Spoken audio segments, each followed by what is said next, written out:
Welcome. In this video we will cover Part 3 of Chapter 1, Chemistry, a Science for All Seasons.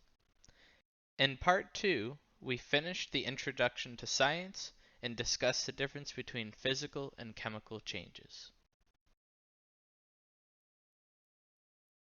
Elements are composed of only one type of atom, and an atom is the smallest particle of an element.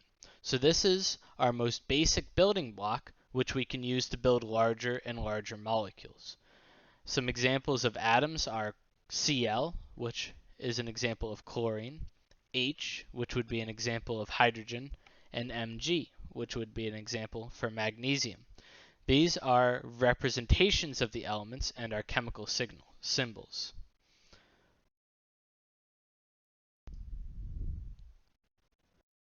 Many of the elements have their names derived from Latin names. For example, copper comes from the Latin word cuprum. Gold comes from the Latin word aurum, and iron comes from the Latin word ferrum.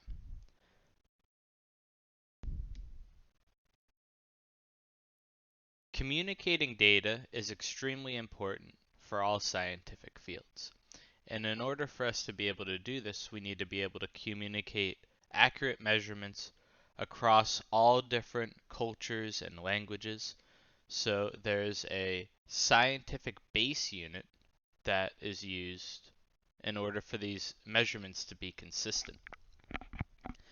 We have, for each type of unit, a base unit that's used. So for example, if we're measuring the physical quantity of length, the base unit that's used is a meter, and then it has a symbol that is representative of that unit, which is the m. So here's the 7 different physical quantities that we have International System of Unit Measurements, or SI unit measurements for. Those are length, mass, time, temperature, the amount of substance, which is called moles. This is the number of molecules in a substance, and we'll spend a lot of time talking about this unit. Electric current and luminosity. So each of these units have a base symbol that are involved, and one of the really useful aspects of these units are that they're all powers of 10. So we can relate them to each other by a power of 10 if we're going between each of the units. So for all 7 of the units, we have just the base unit, which will be in the middle here. So for example, we would have a meter, which would be the equivalent of 1, or we have a gram, which would be the equivalent of 1. And so that would be right here in the middle. And then every time we move to a higher or lower unit, it's by an exponential of 10. So this is called scientific notation. The exponential expression would be scientific notation, and the decimal equivalent would be when we draw out all of the numbers. So for example, if we have 1 gram, that would just be a gram. If we have 10 grams, that would be, we would use the prefix deca, and the exponential would be 10 to the first grams. So 1 decagram would be 10 grams. If we had 1,000 grams, that would be 1 kilogram. If we had 1 million grams, that would be 1 megagram, or 10 to the 6th.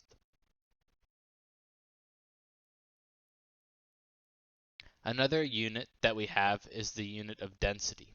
Now, density is defined as the amount of matter in a given amount of space. So the density is the mass divided by the volume. One example of density would be the density of copper, and this would be 8.94 grams. Now, every element is going to have a unique density, and every molecule or compound is also going to have a unique density for that. And so we can actually calculate the density. Here's a practice problem. Go ahead and pause the video and attempt to calculate the density of a metal sample that has a mass of 18.96 grams and a volume of 4.31 grams. When we do this calculation, we can plug in 18.96 grams for the mass and divide by the volume of 4.31, and this gives us a density of that metal would be 4.4 grams per centimeter cubed. Here's another practice problem.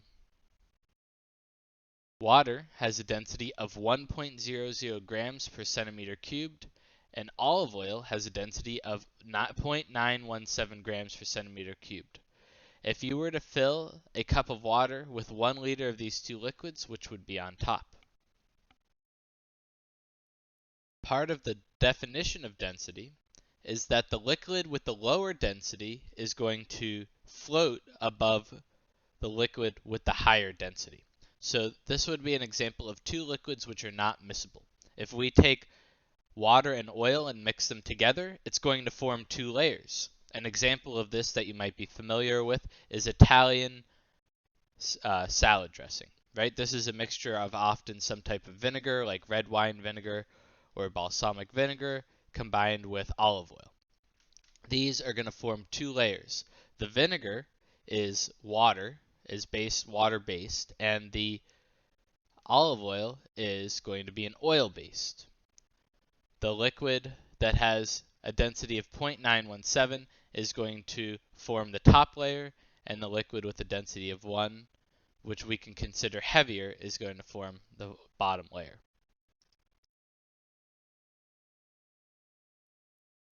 Another unit that we have is energy. Energy comes in two forms.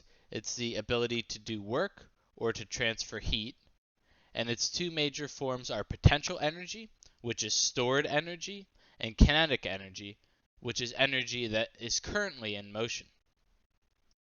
For example, potential energy would be pulling back the string of a bow.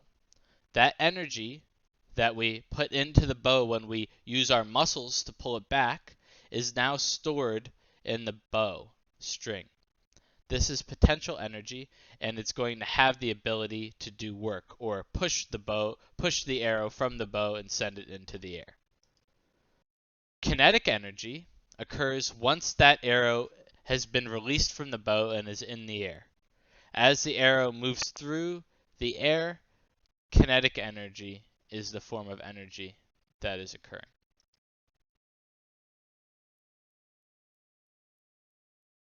This is a little bit different than heat.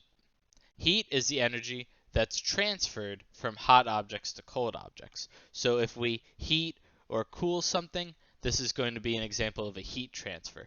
If we pour a cup of hot coffee, right, and then you put your hands around that hot coffee, the energy is transferred from the coffee to the mug and then to your hands. And this is an example of heat, the transfer of that energy. The biggest example of heat energy in our solar system is the sun itself. The sun radiates heat to warm us up on the planet Earth. Another example would be when the burner on a stovetop is very hot. This is a source of heat energy. And then anything that comes into contact with that is going to also have heat. So first the pot of tea or the skillet gets heat, and then those then heat the contents inside of them, like the eggs or the tea.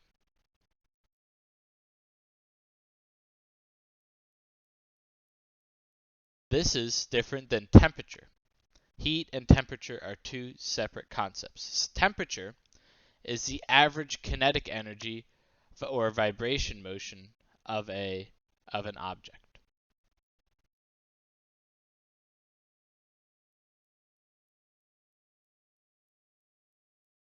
Heat is often measured using the unit of calories or the unit of joules. So remember, heat and temperature are different. Temperature is a measured amount, and 1 calorie is the amount of heat required to change the temperature of 1 gram of water by 1 degree Celsius. So this is the amount of heat that's required for that change. And a calorie is equal to 4.184 joules. So we can refer to the unit of energy in either calorie or joules, and we can convert them back and forth from each other using this equation here. A calorie is also directly related to the food calorie. So if you were to eat a Snickers bar and you look at that Snickers bar and it says it has 180 calories, well, a food calorie is actually 1 kilocal. Remember, kilo is a scientific notation unit equal to 1,000. So one food calorie is 1,000 heat calories, or 4,184 joules. So you can actually convert the amount of food calories that you eat into the calories of the energy unit using these equations. The final concept that we will look at in our introductory chapter is the concept of temperature. There are three different temperature scales that we're going to look at. There's Fahrenheit, which is most frequently used in the United States. There's Celsius, which is the scale that's used in most other countries. And then finally Kelvin, which is a scientific term. We can look at a few examples. For example, where water boils is at 212 Fahrenheit, 100 degrees Celsius, and 373 Kelvin. The Celsius scale is actually designed based off of the state changes of water. Freezing point of water comes at 0, and boiling point of water comes at 100 degrees Celsius. We can readily convert back and forth between these three temperatures using these equations. If we want to convert from Celsius to Kelvin, we plug in the degrees Celsius and add 273. If we want to convert from Kelvin to Celsius, we subtract 273. We can also convert from Celsius to Fahrenheit using this equation. Plug in the temperature of Fahrenheit, subtract 32, and then divide by 1.8. Or plug in the temperature in Celsius, multiply by 1.8, and add 32.